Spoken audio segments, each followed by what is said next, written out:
How are the young girls coloring their nails? Not the teeny boppers, I mean the college girls, or even the mid-20s crowd. I watched their reflections in the mirror. Coreen was as hesitant as Ideal was insistent. Coreen was barely in her 20s and probably thought of Ideal as motherly, if not grandmotherly. I'm sure she was having a tough time visualizing Ideal as a trendsetter. I could see she was having difficulty hiding her grin when she tried to come up with a suggestion that would mollify Ideal and, hopefully, not look ridiculous on a woman of a certain age. I could almost see the light bulb flash over Coreen's head when she thought of something that might do the trick. "Here's what I think, Miss Ideal.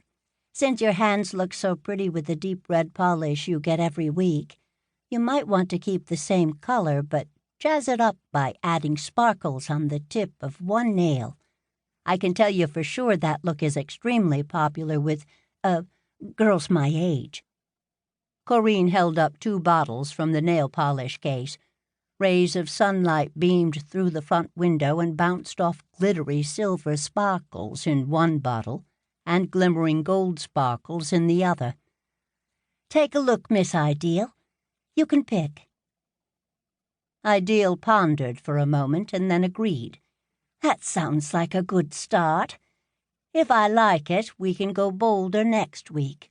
First, I have to decide which finger I want to sparkle and shine." Ideal held out her hands, examining them critically. "How about my left ring finger? I've been divorced for so many years the tan line from my wedding ring is long faded. Metallic sparkles will perk it up. Jessica, what do you think? Silver or gold? Which would you do?"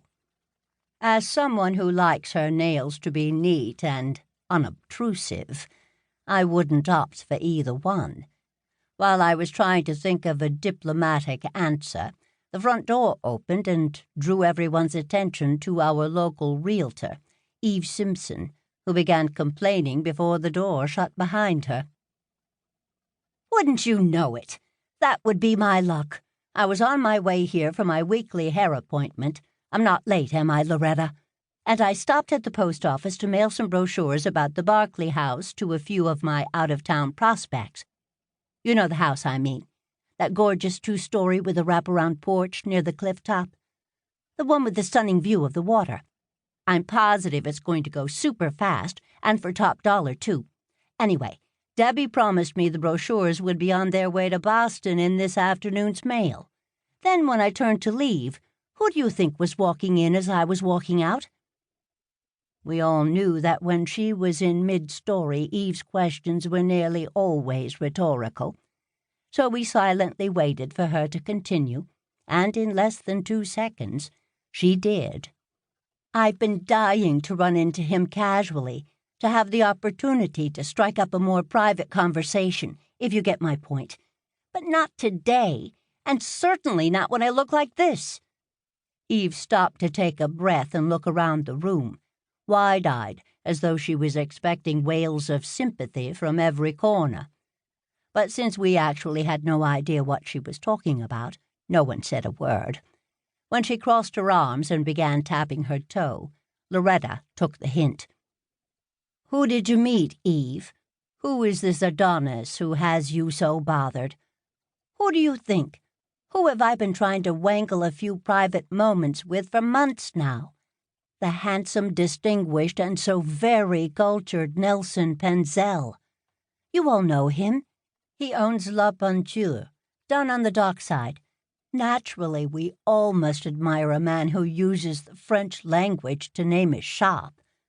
I did hear that he was a college professor at one time. He probably taught art history or romance languages. He is très continental." She pulled the black cloche hat off her head and dropped it on a chair alongside her purse. "And here I am avec des cheveux en désordre. Couldn't I have met him later today, after Loretta works her magic, when I will look totally stunning? Of course not. He held the post office door for me," and smiled rather warmly. And he ensured that the door was less than fully open so I was able to brush his arm ever so slightly as I walked through.